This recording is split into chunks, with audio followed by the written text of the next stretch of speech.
Então, por favor, acompanhe com atenção, com reverência, porque esta é a palavra infalível e inerrante de Deus, que diz o seguinte: guardai-vos de exercer a vossa justiça diante dos homens, com o fim de seres vistos por eles. De outra sorte, não tereis galardão junto de vosso Pai Celeste. Que Deus nos abençoe e abençoe a exposição da palavra. Num livro excelente de um pastor chamado Jerry Bridges, Exercita-te na Piedade, uma recomendação de leitura que fica para os irmãos. Ele define piedade nos seguintes termos. Ele diz: devoção não é uma atividade, é uma atitude para com Deus. E essa atitude constitui-se de 3 elementos: temor a Deus, amor a Deus e desejo de Deus. O exercício da piedade é uma prática ou disciplina que se concentra em Deus. Entender, irmãos, que a piedade é, antes de tudo, uma atitude do coração, é muito importante para nos proteger do perigo da hipocrisia. Como assim, João? Conforme Jesus nos adverte neste ponto do Sermão do Monte, é possível praticar atos de justiça com motivações totalmente equivocadas. E é desse perigo que Jesus pretende nos proteger quando começa a tratar do capítulo de número 6. Então me permita recapitular, elucidar onde nós estamos aqui no Sermão do Monte. Enquanto Jesus, ao longo de todo o capítulo 5, expôs a lei de Deus corretamente, uma grande preocupação sua é que seus discípulos superassem a falsa justiça dos escribas e dos fariseus. Quando ele inicia o capítulo 6, essa parece ser também a sua preocupação. Porque no verso 1 que nós lemos, ele retoma a questão com as seguintes palavras: guardai-vos de exercer a vossa justiça diante dos homens. O que Jesus tem em mente por justiça, irmãos? Ele está se referindo aos atos religiosos ou aos exercícios de piedade mais comuns praticados no judaísmo: a caridade, a oração e o jejum. E é interessante perceber que as expressões negativas mais repetidas no texto por Jesus são hipócritas e ser visto ou honrado pelos outros. Sendo assim, com os fariseus de seu tempo em mente, Jesus Cristo denuncia a falsa piedade que busca a aprovação dos homens ao invés da aprovação e a glória de Deus. Por outro lado, irmãos, ele repete 6 vezes a expressão seu Pai, vosso Pai. E o que ele quer nos ensinar com isso? Que a verdadeira piedade, irmãos, ela se ocupa em agradar a Deus ao invés de agradar os homens. E é sobre isso que nós vamos ouvir na noite de hoje. Se nós queremos fazer bom uso dos exercícios da piedade ou dos atos de justiça, nós precisamos começar com uma piedade que agrada a Deus ao invés dos homens. E esse é o tema da nossa meditação na noite de hoje: a piedade que agrada ao Pai. A piedade que agrada ao Pai. Que piedade é essa, irmãos? Ou como nós podemos ser realmente espirituais na prática desses atos de piedade que nós veremos aqui? Jesus tem 3 respostas para nos dar nisso, e ele pretende nos guiar a uma piedade verdadeira, que é diferente da falsa piedade exibicionista, como diria lá no Nordeste, amostrada dos fariseus e dos escribas de seu tempo. Então, em primeiro lugar, a piedade que agrada ao Pai, do verso 1 ao verso 4, começa com uma caridade despretensiosa. A caridade despretensiosa. Para começar, irmãos, como nós vimos no verso 1, o Senhor assume que todo discípulo verdadeiramente justo, ele irá praticar atos de justiça. Afinal, a verdadeira religião consiste não apenas em ouvir a palavra, mas em praticar a palavra. É justamente por isso que ele não diz algo do tipo: evite praticar atos de justiça, e ainda mais diante dos homens. Ou seja, Jesus não está proibindo a prática da justiça, nem mesmo quando ela for pública. Sua preocupação aqui é com a motivação por trás dela. Porque nenhum ato de justiça deve ser praticado com o fim de chamar a atenção dos homens para si, ou de se exibir diante dele. Isso porque, irmãos, toda suposta piedade que busca a aprovação dos homens, ao invés da aprovação de Deus, não passa de puro exibicionismo, de falsa piedade. E esse tipo de piedade, irmãos, de falsa piedade, não recebe recompensa nenhuma da parte de Deus. Então Jesus no verso 1 estabelece um fundamento. E a partir do verso 2, ele começa a tratar a questão da caridade. Eu quero que você volte os seus olhos comigo para o texto. O verso de número 2 do capítulo 6 diz o seguinte: quando, pois, deres esmolas, não toques trombeta diante de ti, como fazem os hipócritas nas sinagogas e nas ruas, para serem glorificados pelos homens. Em verdade vos digo que eles já receberam a recompensa. Irmãos, dar esmolas ou acudir aos necessitados era, além de uma ordem dada por Deus nas Escrituras, era uma parte fundamental da religião de Israel. Porque uma vez que Deus era tão generoso com o seu povo, ele esperava que este fizesse o mesmo com os carentes que existiam no seu meio. No entanto, a caridade acabou se transformando em palco para os hipócritas. E esse é um termo interessante, irmãos, que Jesus usa, porque originalmente o hipócrita, esse termo, descreve os atores que encenavam os dramas teatrais na Grécia. Em outras palavras, o hipócrita é alguém que assume uma máscara para fazer uma encenação. São pessoas que se escondem por trás de uma máscara para encenar. E Jesus não podia ter escolhido um termo mais preciso. É exatamente assim que muitos se comportavam nos tempos de Jesus, irmãos, como atores dramatizando. E os estudiosos se dividem com relação a se Jesus estava, de fato, falando de trombetas literais aqui, como as que eram tocadas no templo, ou se ele estava usando uma metáfora. É bem mais provável que ele estivesse usando uma figura de linguagem para descrever a atuação dos hipócritas. A necessidade dos pobres criava a oportunidade perfeita nas sinagogas ou nas ruas para que eles pudessem chamar atenção para si. Esse tipo de pessoa, irmãos, eles não tinham nem temor a Deus, nem amor aos pobres, porque sua ajuda não visava, em primeiro lugar, cuidar dos necessitados. Pelo contrário, seu interesse era chamar a atenção das pessoas, trazer os olhares para si, para que as pessoas ficassem admiradas com sua generosidade, para ser glorificado pelos homens. E Jesus diz, isso não passa de uma encenação teatral de piedade.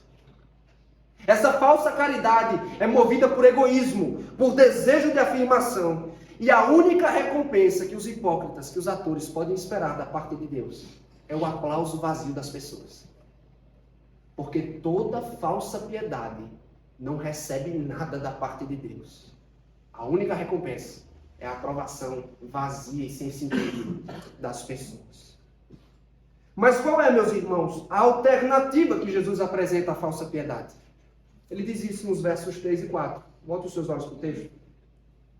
Tu, porém, ao dares a esmola, ignore a tua mão esquerda o que faz a tua mão direita, para que a tua esmola fique em secreto, e teu Pai, que vem em secreto, te recompensará.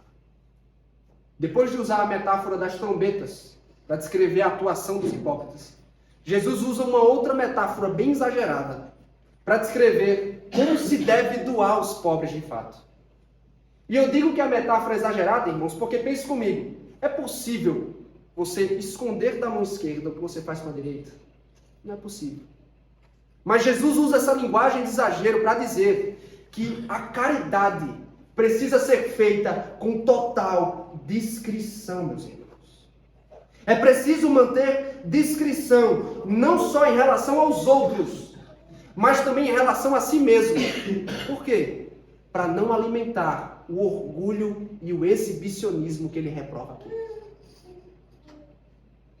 O ato de caridade precisa ser mantido entre a pessoa e Deus. E dessa forma, ela se protege de buscar para si as honrarias humanas. E ele emprega os seus esforços com a motivação correta, que é a glória de Deus e o cuidado com os que precisam. E o Pai Celestial, irmãos, que vem em secreto, que não ignora os atos secretos e discretos de piedade. Ele recompensa muito além dos aplausos vazios dos homens. Pensando em termos de aplicação do texto, irmãos, o que nós podemos aprender com essa primeira parte? Eu diria que a primeira lição que nós podemos extrair é: cristãos são chamados a ajudar os pobres. Cristãos são chamados a ajudar os pobres. Quando o povo de Israel estava prestes a entrar na terra prometida, Deus deu a seguinte ordem para eles em Deuteronômio: pois nunca deixará de haver pobres na terra. Por isso eu te ordeno, livremente abrirás mão para o teu irmão, para o necessitado, para o pobre na tua terra. O sábio em Provérbios nos advertiu nessa mesma direção. Ele disse o seguinte: aquele que oprime o pobre, com isso despreza o seu Criador. Mas quem trata o necessitado com bondade, honra a Deus. Irmão, se você é um leitor da Escritura, você com certeza já passou por textos onde Deus é apresentado como aquele que olha para os pobres, que socorre os necessitados. E aqui é interessante perceber que Jesus presume que todo discípulo de Cristo ou do Pai compartilha da mesma compaixão que Deus tem para com os necessitados. Eu me pergunto, meus irmãos, será que nós somos assim? Essa questão da esmola é muito sensível para muitas pessoas. Você sabe por quê? Porque nós somos programados para pensar nessa questão em termos políticos, econômicos e sociais, mas não necessariamente em termos bíblicos. É por isso que você talvez possa ter várias objeções a essa questão. Como, por exemplo, mas assim nós não estaremos alimentando a pobreza? Ou ainda, como eu vou saber que o dinheiro que eu dou para alguém na rua, para um pobre, não vai ser usado para fins ilícitos? Ou ainda, não seria função do Estado assistir os necessitados? Quando não são essas objeções, irmãos, talvez seja o nosso amor ao dinheiro que nos impeça de ajudar quem precisa. Você se lembra do jovem rico que encontrou-se com Jesus? Ele amava e confiava mais no dinheiro do que a Deus. Por isso, ele recusou-se a seguir a Cristo e a dar o que tinha aos pobres. E se eu dissesse a você que talvez nós somos mais parecidos com ele do que nós imaginamos? E se eu disser a você que talvez a nossa grande resistência em repartir o que temos com quem precisa é porque nós amamos e confiamos mais no dinheiro do que deveríamos? Se o seu problema são essas objeções, ou se o nosso problema é o amor ao dinheiro, meus irmãos, não importa. Porque nós somos chamados a olhar com compaixão para os necessitados e repartir o que temos com os pobres irmãos. Se talvez você tenha um coração insensível como o meu, nós precisamos orar para pedir a Deus mais compaixão, mais bondade, amor por essas pessoas. Porque nós temos a tendência de desprezá-las, irmãos, e tratá-las como vermes. E essa não é a atitude que Deus espera de nós. É claro que nós não temos condições de tirar as pessoas da miséria, mas nós somos chamados a amenizar a sua miséria. Deus, irmãos, nos dará oportunidades onde quer que estejamos, e nós precisamos abraçar essas oportunidades para aliviar os necessitados, mesmo que seja com pouco. E melhor, aproveitar essas ocasiões como pontes para pregar o Evangelho de Jesus Cristo. E você talvez me pergunte, mas João, como é que o Evangelho pode ser uma esperança para uma pessoa que não tem nada? É porque o Evangelho, irmãos, Cristo é o pão e a água, que não saciam apenas momentaneamente, mas que saciam para sempre a fome e a sede da alma. Cristo, queridos, pode transformar uma pessoa pobre materialmente em alguém eternamente rico no reino dos céus. O Evangelho é a esperança para homens de todas as classes sociais, para ricos, milionários e para pobres, queridos. Sabe por quê? Porque Cristo é a única esperança do homem. Então vamos, irmãos, demonstrar compaixão para quem precisa, por causa do Evangelho. Em segundo lugar, uma segunda lição importante: quando você repartir com os pobres, faça com a motivação correta. Não sejamos como os hipócritas. Nós não podemos, irmãos, ouça isso. Não podemos usar a caridade como uma plataforma para nos promover. Você sabe que mais que na internet, uma coisa ridícula, Deus. O que mais tem na internet é uma pessoa que se grava ajudando um pobre. E depois ele ganha popularidade, dinheiro e like em cima disso. Você sabe o que Jesus diz sobre isso? Hipócritas. Isso é encenação teatral de piedade e bondade, irmãos. Porque usar a caridade como uma plataforma para chamar atenção para si é pecado. Quando você ajuda os pobres, as pessoas do seu círculo de convivência não precisam saber. Seus seguidores nas redes sociais não precisam ser informados. O ato de caridade precisa ser mantido entre Deus e nós. Por isso, queridos, eis aqui uma exortação para todos nós. Se a partir de agora é nosso desejo sairmos da insensibilidade para assistir essas pessoas, vamos guardar o nosso coração da hipocrisia, do exibicionismo, para não transformar o ato de caridade em exibição de justiça própria, que é o que Jesus reprova nesse momento. Amém? Nós estamos meditando no tema piedade que agrada ao Pai. Primeiro, essa piedade é composta de uma caridade despretensiosa. Segundo, versos 5 ao verso 8, a oração que busca a Deus. Você quer ter uma piedade que agrada ao Pai? Então precisamos aprender a orar buscando a Deus. Acompanhe comigo, o verso de número 5, o Senhor Jesus disse: e quando orardes, não sereis como os hipócritas, porque gostam de orar em pé nas sinagogas e nos cantos das praças, para serem vistos dos homens. Em verdade vos digo, eles já receberam a recompensa. O hipócrita antes fez a encenação da caridade. Ele faz agora a sua encenação da oração. E como as esmolas, irmãos, a oração também era uma parte da piedade e da rotina espiritual do povo de Deus. Não é à toa que nós temos livros inteiros da Escritura dedicados à oração. Veja os Salmos de Davi, por exemplo.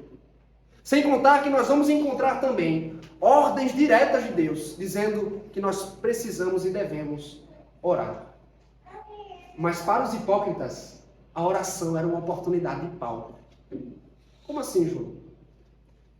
Nos cultos judaicos na sinagoga, tinha um momento um tanto parecido com o que temos aqui. Tinha um momento reservado para a oração, onde um membro da congregação ficava de pé e ele dirigia aquele momento. E para o hipócrita, meus irmãos, essa era a sua chance de brilhar. E esse é justamente o seu problema. Porque ele ora com as motivações erradas. Ele não ora porque tem interesse em buscar a Deus. Ele ora porque deseja ser visto e impressionar as pessoas por sua espiritualidade, por sua piedade. E para piorar, esse tipo de religioso, ele tem o costume de orar de forma bonita, fervorosa, eloquente. Ele usa o tom de voz certo para chamar a atenção das pessoas para si. Ele ora de forma mais bonita quando ele está diante dos outros. Mas às vezes essas orações eram feitas em espaços públicos também, nas praças da cidade. E enquanto ele orava ali, o que ele mais gostaria de ouvir, esperava ouvir é: esse homem é um homem muito espiritual. Esse é um homem piedoso. E você sabe o que Jesus tem a dizer sobre isso? Essa é a sua única recompensa. A admiração das pessoas. Porque aquele que ora para ser visto pelos outros não pode esperar absolutamente nada da parte de Deus. Como, porém, os discípulos devem orar? Jesus diz no verso 6. Acompanhe comigo. Tu, porém, quando orares, entra no teu quarto e, fechada a porta, orarás a teu Pai que está em secreto. E teu Pai que vem em secreto te recompensará. Antes de tudo, irmãos, é importante reforçar o seguinte: Jesus não está proibindo orações públicas. Não está proibindo. Há um lugar e um momento apropriado para elas. A preocupação de Jesus é com a motivação por trás delas. Ou seja, ele quer reforçar a atitude correta do coração. Como é que o adorador sincero se parece? Ele não é alguém que quer se mostrar publicamente, que quer orar na frente dos outros para chamar a atenção para si, para ganhar prestígio por sua espiritualidade. Na verdade, seu grande desejo é buscar intimidade com seu Pai Celestial. A grande recompensa dele é estar face a face com Deus. Por isso, ele intencionalmente procura um local mais privado, mais discreto possível. Porque ele sabe que a oração é um ato de intimidade com o Pai. Ele não quer olhares, ele quer intimidade com o Pai. E Deus, que se faz presente no secreto, vê e recompensa aqueles que o buscam.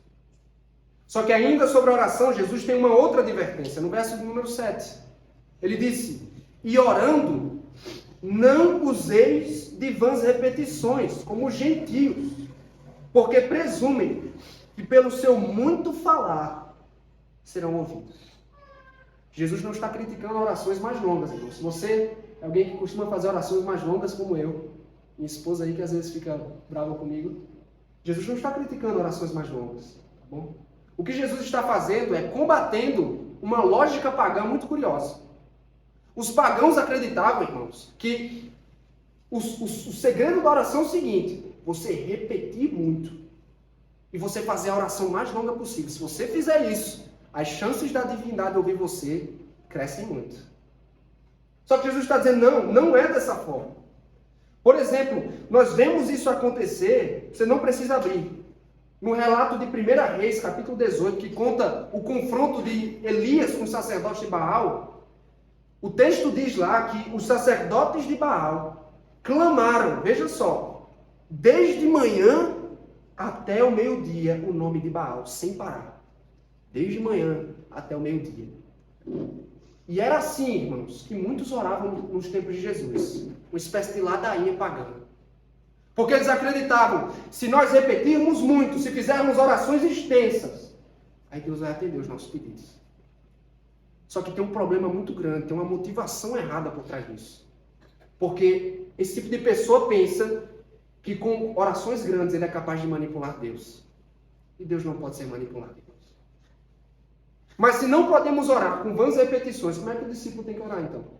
Aí ele diz no verso 8: não vos assemelheis, pois, a eles, porque Deus, o vosso Pai, sabe de que tendes necessidades antes que lhe peçais.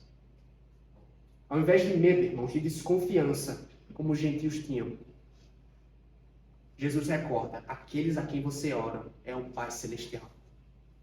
E como Pai, Ele conhece as suas necessidades, antes mesmo de vocês as apresentarem. E uma vez que como Pai, Ele não é indiferente, Ele não está desinformado com relação à sua vida, você pode orar com sinceridade e com o espírito filial, o espírito de filho. E a pergunta é, irmão, será que é assim que nós oramos? Como é que as palavras de Jesus aqui podem transformar a nossa prática de oração? Bem, para começar, a primeira lição aqui desse trecho do nosso sermão, do texto é, preste atenção, isso é muito caro, irmãos. Deus deve ser o nosso principal interesse em nossas orações. Deus deve ser o nosso principal interesse nas nossas orações. Sabe qual é a grande motivação que nós temos para orar? É o fato de que quando você ora, cristão, você entra na presença majestosa de Deus. Mas é triste pensar que nós costumamos orar mais em razão de outras coisas, por outras razões, além dessa, do que pela própria comunhão com Deus. Nós temos necessidades e preocupações, e por isso nós oramos. Sem contar que nós temos sonhos e desejos, e nós oramos para que Deus os realize. E não há nada de errado com isso, queridos. Mas você já parou para pensar que são poucas as vezes em que oramos simplesmente porque desejamos Deus? Não as bênçãos de Deus, não o que Deus pode nos dar, mas o próprio Deus, comunhão com Deus. O maior incentivo que nós temos à oração, meus irmãos, é Deus. Porque Deus é extremamente desejável. Porque Deus, irmãos, é a única fonte de felicidade nessa vida. Você nunca vai ser realizado plenamente por nada que o mundo possa oferecer. É por isso que a oração se torna tão atraente para nós. Porque quando oramos, nós entramos em comunhão com aquele, o único que pode nos realizar nesta vida. E é justamente aqui, preste atenção nisso, é justamente aqui que está a diferença entre o hipócrita e o filho. O hipócrita, ele ora somente pelo que ele pode conquistar com a oração. O filho ora, principalmente, Porque ele deseja o Pai. Porque ele deseja Deus e não as bênçãos de Deus. Ele deseja o Pai e não os presentes do Pai. Era essa a motivação do salmista Davi quando orava. Num dos meus salmos preferidos, irmãos, no Salmo 63, ele disse: ó Deus, eu te busco intensamente. A minha alma tem sede de ti. Todo o meu ser anseia por ti. E lembre-se, nesse salmo, Davi estava sendo perseguido por Absalão, seu filho. Seu maior interesse não é a libertação, não é ter o reino de volta. Ele diz assim: Deus, eu anseio mais do que tudo por ti. Eu quero o Senhor. Sejamos assim também, meus irmãos. Quando você colocar seus joelhos no chão, ore principalmente motivado por causa de quem Deus é, não pelo que você pode receber dele. Em segundo lugar, vamos nos dedicar à oração secreta. Vamos nos dedicar à oração secreta. Irmãos, é triste pensar que talvez nós oremos mais em público do que em secreto. Você já parou para pensar isso? Talvez nós oremos mais em público, como por exemplo nas refeições do nosso lar, nos cultos familiares, nas reuniões de oração na igreja local, nos cultos.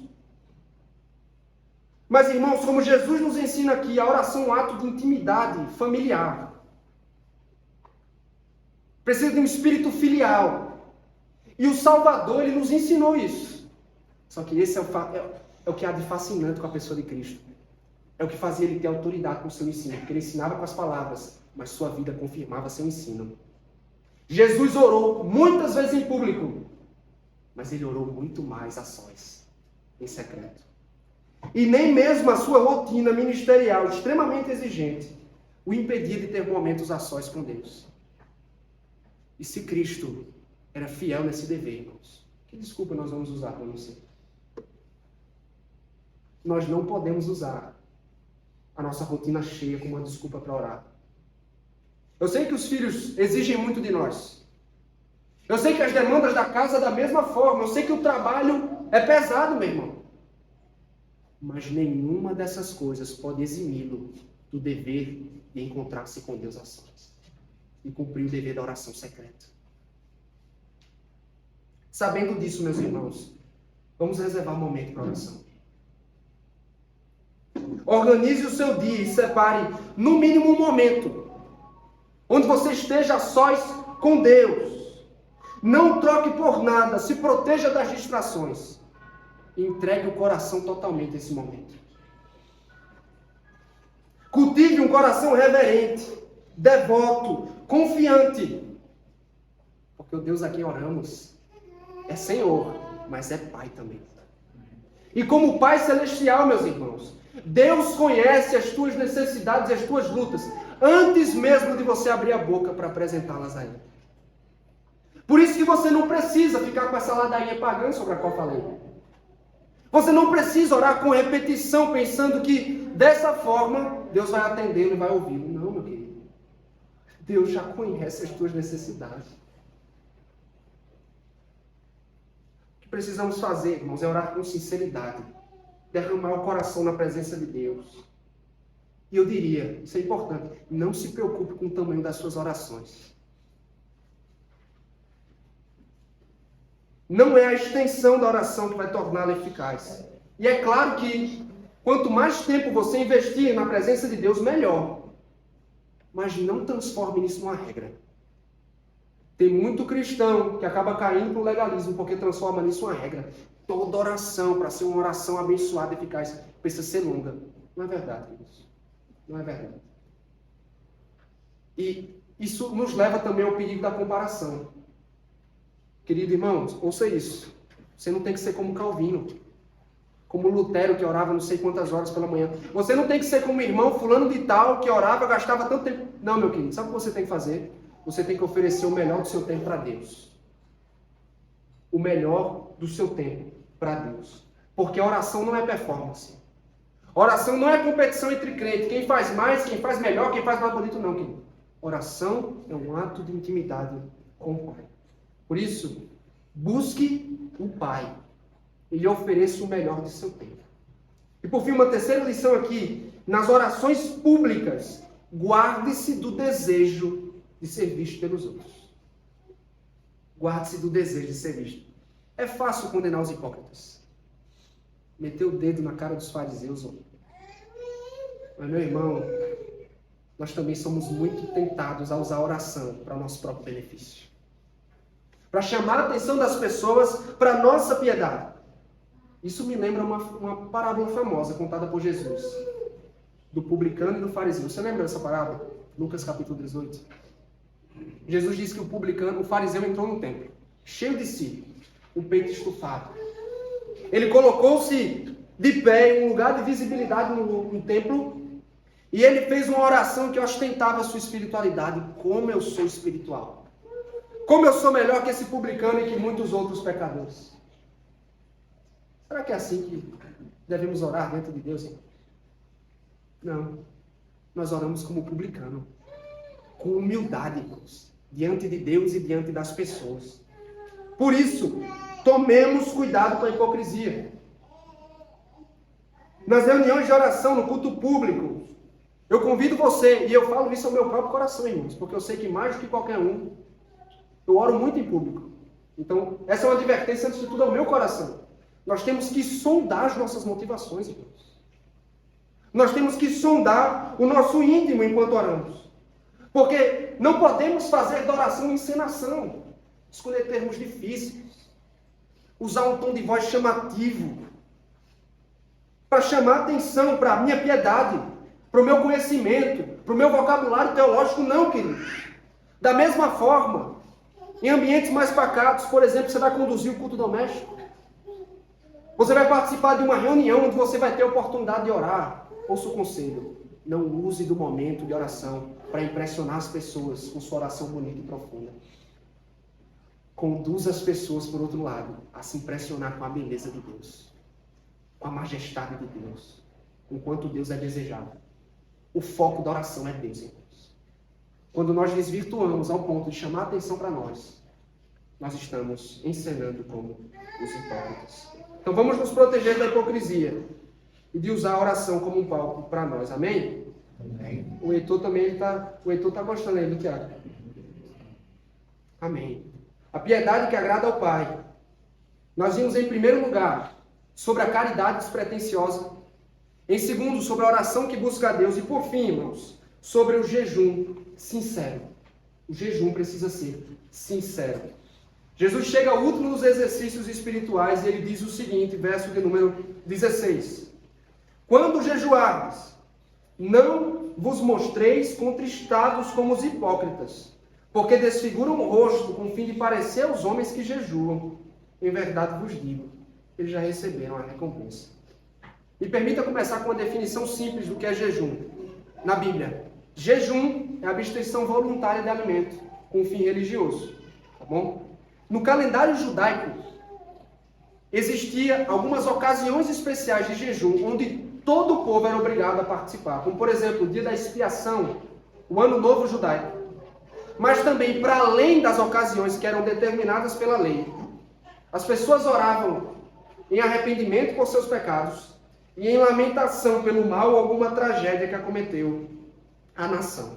Em suma, o jejum na religião judaica é um sinal de quebrantamento e de humilhação. Mas o que os hipócritas fizeram? Transformaram também do jejum uma oportunidade para a paz. Eles eram excelentes atores. E como bons atores, eles usavam ou montavam um bom figurino. Um figurino de aparência de piedade. Você acredita que eles chegavam a sair pelas ruas com o cabelo todo despenteado? Possivelmente com mau cheiro, sem se lavar. E eles chegavam ao ponto de jogar cinzas na sua própria cabeça, sem contar com aquele ar de tristeza, aquela cara de sofrimento que eles faziam questão de colocar, para deixar muito claro a todos que os observam. Este é um homem piedoso, porque é um homem de jejum. Ele está jejuando. Seu único interesse era ser admirado pelas pessoas. E é muito triste pensar que um ato de piedade, que era um sinal de humilhação, se tornou exibição de justiça própria. Mas sabe o que acontece com os hipócritas, irmãos? Sua única recompensa é a admiração das pessoas. As Esse tipo de pessoa não recebe nada da parte de Deus. Absolutamente nada. Mas o que Jesus tinha a dizer sobre isso? Versos 17 e 18. Tu, porém, quando jejuares, unge a cabeça, lava o rosto, com o fim de não parecer aos homens que jejuas, e sim ao teu Pai em secreto, e teu Pai que vem em secreto te recompensará. Se os seus discípulos desejam jejuar, eles devem fazê-lo com discrição. Jesus está dizendo, tome banho, pinte esse cabelo, e não ouse sair pela rua com essa cara cínica insinuando sofrimento, de forma nenhuma. O jejum precisa ser feito em secreto e em silêncio, porque o jejum sincero procura a atenção do Pai, não procura a atenção das pessoas. E o que acontece? Deus, que vê o coração e vê os sentimentos de humilhação e quebrantamento, Ele recompensa, muito além do aplauso e da admiração das pessoas. O que podemos aprender com Jesus aqui, queridos? Primeiro, se vamos jejuar, vamos fazer sem nos exibir.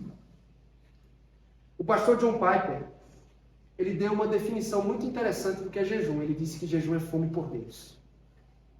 É fome por Deus. A pessoa que jejua é alguém que está tão sedento da presença de Deus, está tão convicto de pecado, Deus, que ele abre mão de uma refeição ou de várias refeições para orar e buscar a Deus.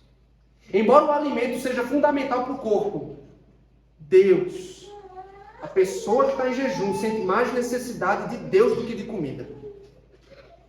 Embora fosse tão comum nos tempos de Jesus, é curioso admitir que essa é uma prática esquecida dos nossos tempos. Eu diria especialmente no meio reformado. Porque são raros os sermões que encorajam esse tipo de prática. E eu ouso dizer que nós somos tão apegados aos nossos confortos que dificilmente abriríamos mão deles por um breve período de tempo, pensando em nos aproximar de Deus.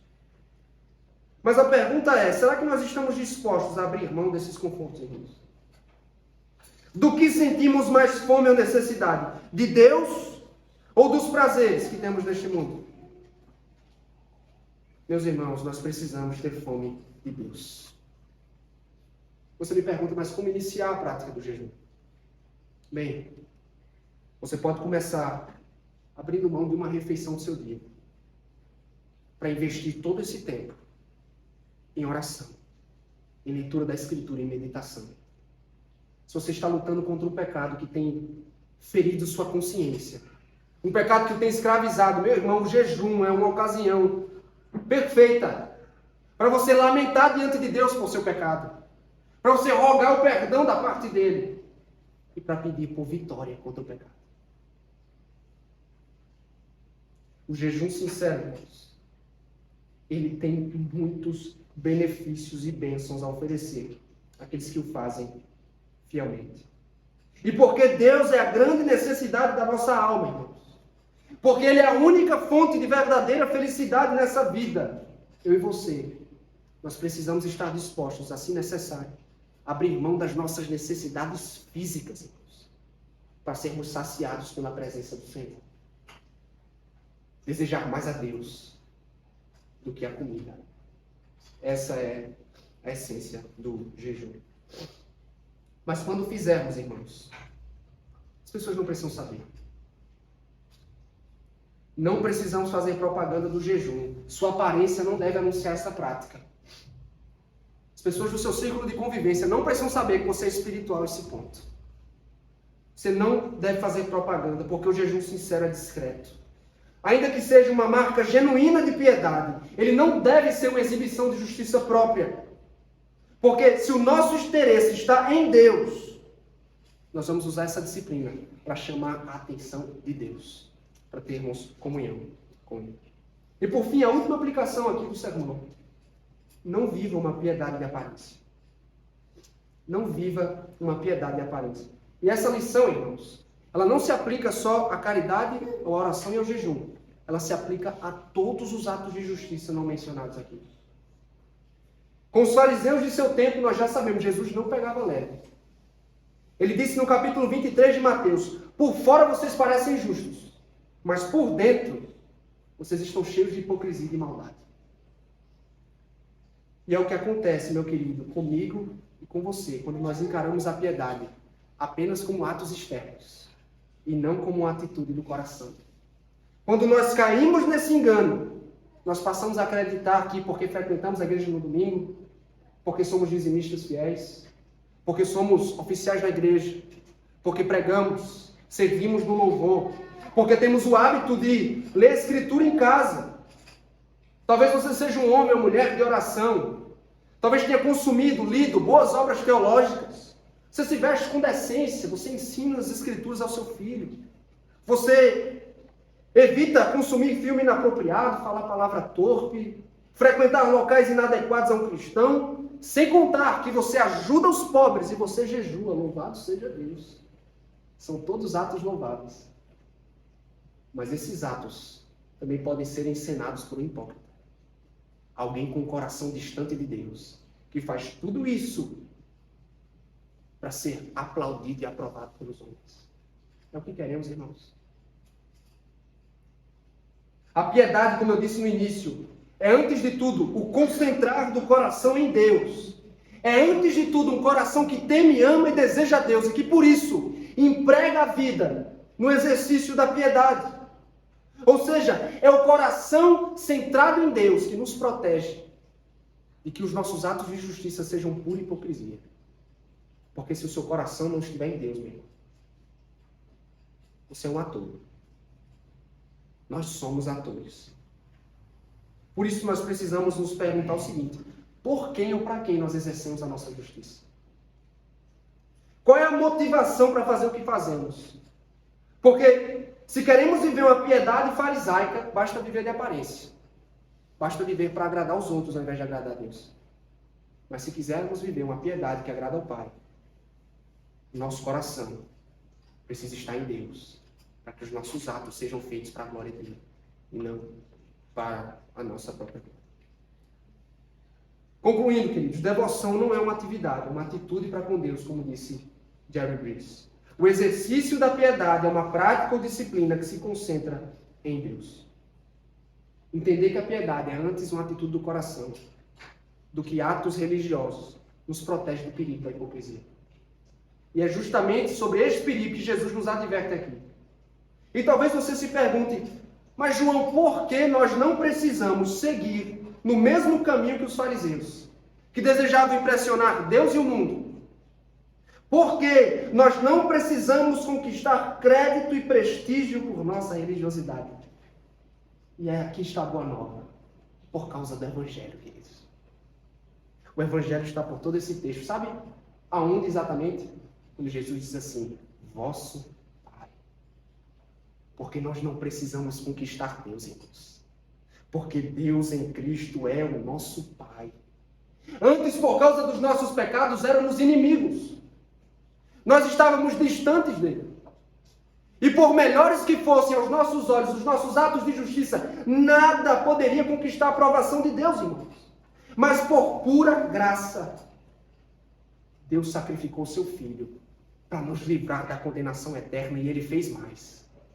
Ele nos fez de inimigos a filhos. Ele nos adotou e nos acolheu como seus filhos em Cristo. É por causa disso, meu querido, que você não precisa viver em função de conquistar prestígio, aprovação de Deus nem de ninguém. Sabe por quê? Porque Deus já nos conquistou para si. Porque Deus nos salvou e nos acolheu como seus filhos. É por isso que tudo que nós fazemos, nós o fazemos não para ganhar Deus, não para ganhar a admiração das pessoas, mas como uma resposta à graça. Porque já fomos salvos, porque Deus já é o nosso Pai.